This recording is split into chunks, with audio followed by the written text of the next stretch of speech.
What's going on, everybody? James here for AdoptionAgency.com. 21 years officially selling on eBay. So I didn't get to make a video today.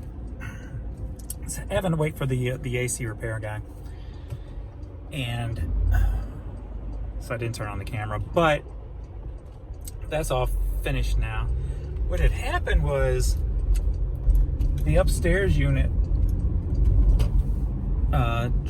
went off, and it said no power or whatever. So I kind of Googled it to figure out what was going on. Went up there, and we have this there's a trip device that sits in the drainage box, and when the drainage box gets wet, it trips it, turns it off, tells you there's a problem, usually a clog. So I don't know how to clean the clogs, didn't look into it that deep.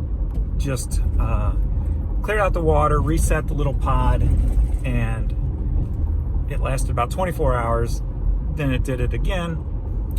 So I cleaned out the water again last night, I left the pod out just so it could run AC all night. But while I was up there, I noticed all these air holes in all the old ductwork. And so I started duct taping them up. Then I noticed like this big old, what's now I know now is the air intake was off, and it's been off for every time I've ever been up there. And we just had the whole unit serviced and everything a few months ago. So I'm like, I put it back on, and overnight it ran good. I'm like, what? It actually got cool on the second floor, and it never gets cool on the second floor. Now I know why, because the air return's always been pulling in attic air. So, but anyway, well, me putting on that duct tape, being it's not insulated, condensated overnight, made puddles of water, and was leaking down the pipe all the way into the basement. Thankfully, it didn't ruin anything. It was right by the drainage, so it caused no issues, no problems. But so the AC guy got up there and got the clog undone, and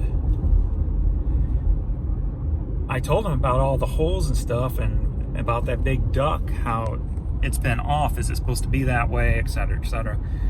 And he's the one that did the maintenance, and he apologized, and he said he didn't notice it and didn't notice all the holes and stuff. And I'm like, really? So he put some real insulation tape around the holes, and he fixed the air intake so it doesn't come back off, so that it'll pull cooler air from the house and not hot attic air. That's going to make a huge difference, where the bottom level AC unit's not going to have to work as hard anymore. So I can't wait to see how that's going to affect the house as a whole. I know the boys will probably be a lot happier, because it's always hot up there, and we could never figure out why, and I guess they never could either. But now it took me pointing out that fact, who knows nothing about what I'm doing. I just Google Master, and figuring out and getting up there and dealing with it at least partially myself, raising questions and concerns and whatever. But thankfully it's fixed now, so everything should run better. But yeah, over the weekend with sales were pretty good this weekend.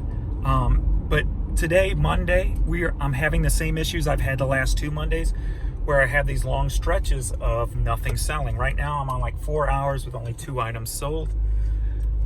And we're at 12:38 right now.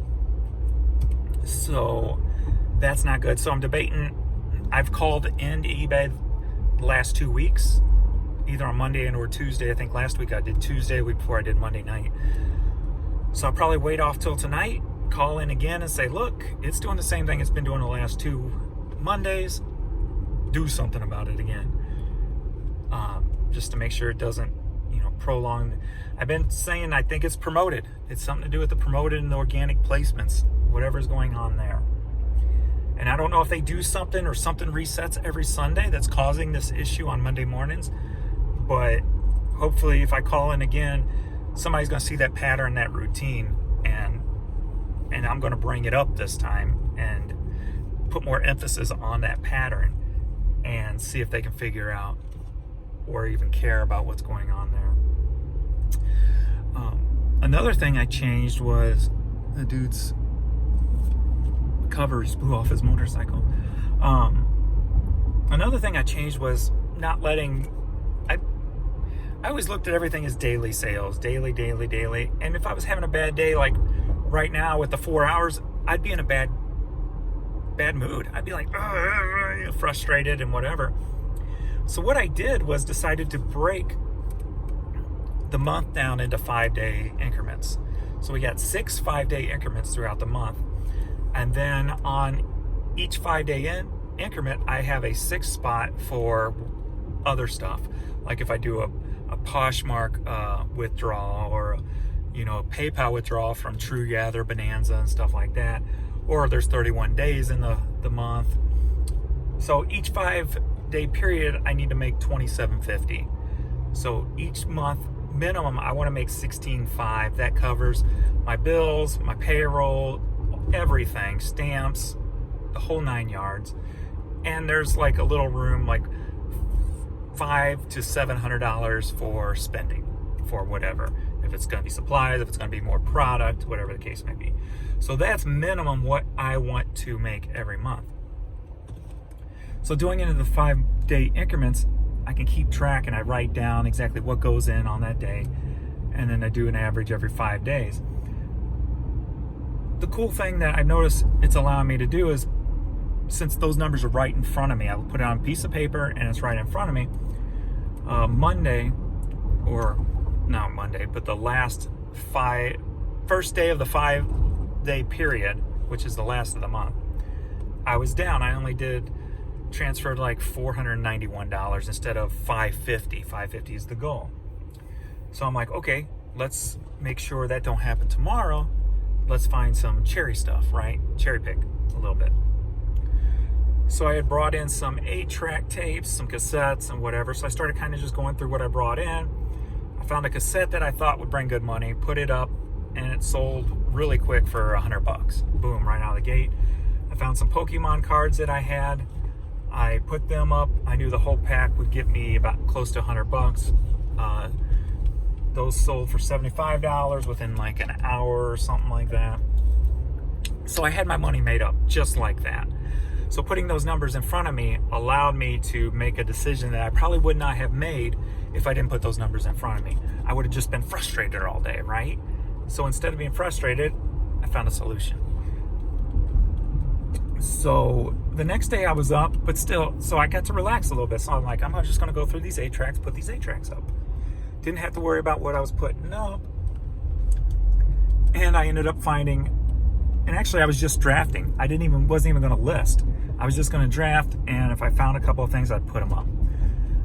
So while I was drafting, I found these 2 8 tracks. I go, oh, these are going to be something special. And if you know the band Hawkwind was like Lemmy from Motorhead, his band before Motorhead. Or a band he was in, I should say. I don't think it was his band, but a band he was in. And I couldn't find nowhere that had these 8 tracks anywhere. I saw one of them. I found 2 different ones. One had sold on Discogs for $80 being the highest. I'm like, ooh, it doesn't tell you dates or anything. So I'm like, well, I'm going to put these both up for $199 a piece with best offer. We'll see what happens.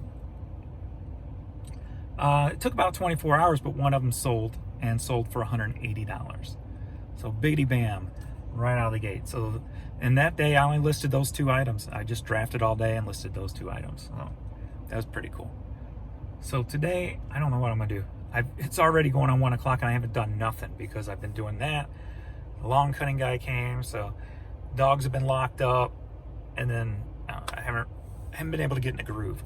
So I haven't really done anything. So I'm gonna head over here to QT, grab a drink, and I'm going to this one because they usually have Flamin' Hot Chips. So hopefully they got a small bag of Flamin' Hot Chips so I can eat a little snacky snack. So go over here and get a little snack, get a little drink, get back home and try to get into a groove and get some stuff listed. So that's my day thus far. So I'm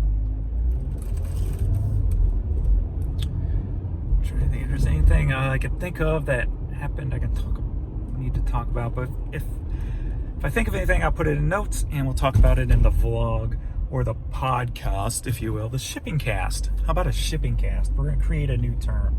It ain't a podcast. It's not a shipping video. It's a shipcast. I make it 9 times out of 10. I make stuff up as I go. So, all right. So thanks to everybody for watching, and I will see you in the next video. Later.